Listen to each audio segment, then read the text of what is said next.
crucified with criminals. If someone asked where you'd expect to find the Messiah in his final moments, most people would picture a scene of honor, a place where dignity is recognized, where his followers gather in awe. But Isaiah paints a completely different picture. He says he was numbered with the transgressors. Isaiah 53:12. In other words, when the world finally sees the servant lifted up, he'll be standing in a place reserved for the guilty. And that's exactly what unfolds on the road to Golgotha. Luke 23:32-33 tells us Jesus is crucified between two criminals, one on his right and one on his left. From a distance, the crowd sees three men, three crosses, three condemned lives. Nothing about Jesus' outward appearance tells them he doesn't belong, no royal robe, no sign of innocence. Just another man Rome is putting to death, but his posture tells a different story. While the soldiers gamble for his clothing and leaders hurl insults, Jesus doesn't lash out. Instead, he prays, "Father, forgive them, for they know not what they do."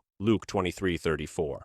No one else on that hill is praying for their executioners. That prayer alone sets him apart from every man Rome ever crucified. Then something shifts. One of the criminals joins the mockery, but the other looks at Jesus, bruised, bleeding, seemingly defeated, and sees something more. He says, "Remember me when you come into your kingdom." Luke 23:42.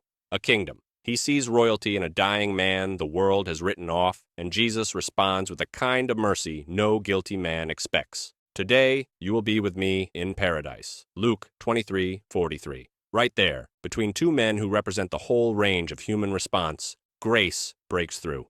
Isaiah's prophecy wasn't simply pointing to the location of Jesus' death, it was revealing the purpose behind it. The sinless one places himself in the middle of the guilty so that salvation can reach in both directions. He stands where we stand so we can stand where he stands. For anyone who has ever felt the weight of their past or wondered if God could ever welcome someone with their story, this moment speaks with clarity. Jesus does not distance himself from the broken. He steps directly into their place, and he does it so no one, no matter how heavy their history feels, ever has to question whether there is room for them beside him.